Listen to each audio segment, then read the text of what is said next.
उपस्थित सर्व बांधवांनो आणि भगिनींनो, मला कल्पना आहे यात कोणाचंही आमच्या भाषणाकडे लक्ष नाहीये. टाळ्या सुद्धा वाजणार नाही त्याची सुद्धा मला कल्पना आहे.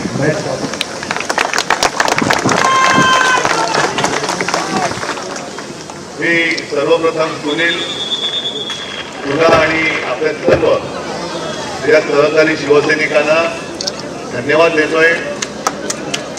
याचं कारण काल संजय आपण जे म्हणालात की खरी IPL इकडे आहे आणि जल्लोष तसाच आहे, जोशही तसाच आहे.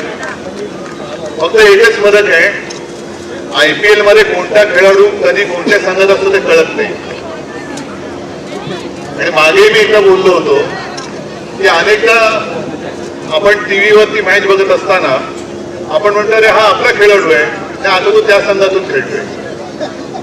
कारण तिकडे सुद्धा बोली लागते आणि हल्ली राजकारणामध्ये सुद्धा बोली लागायला लागलेली.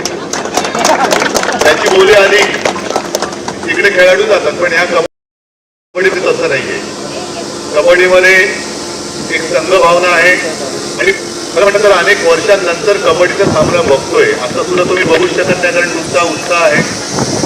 पण त्यातली चपळाई म्हणजे सगळेच गुण, चपळाई पण पाहिजे, ताकद पण पाहिजे आणि नुसतं कबड्डी करत तंगडी नाही पकडायची तर डोकं पण वापरावं लागतं. आम्ही राजकारणामध्ये फक्त तंगड्यात तंगडे घालण्याचं काम करतो, तर तसं नाही. हा वेगळा एक खेळ आहे आणि मला खरंच आनंद होतोय की या विक्रोळीकरांनी भांडूप सगळा हा जो उपनगराचा भाग आहे या सर्वांनी आपला भगवा आणि मराठी ठसा कायम ठेवलेला आहे.